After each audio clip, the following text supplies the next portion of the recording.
ही गुंतवणूक बिहारच्या इतिहासातील खाजगी क्षेत्रातील सर्वात मोठी गुंतवणूक आहे. 25,000 कोटी रुपयांची ही गुंतवणूक असणार आहे.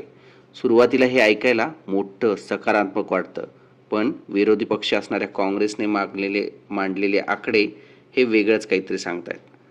काँग्रेसच्या मीडिया विभाग प्रमुख पवन खेडा यांनी थेट आरोप केला आहे की बिहारमधील 10 लाख झाडं आणि 1050 एकर जमीन अदानी समूहाला दिली गेली. कराराची मुदत आहे 33 वर्ष आणि भाडं फक्त आहे ₹1 वर्षाला. खेडा म्हणाले, बिहारची जमीन, बिहारचे पैसे, बिहारचा कोळसा आणि शेवटी बिहारचीच वीज बिहारी लोकांना महागात विकली जाणार आहे. ही लूट नाही तर ही डबल लूट आहे. या प्रकल्पातून मिळणारी वीज बिहार सरकारला ₹6.65 प्रति युनिट या रेटनी मिळणार आहे.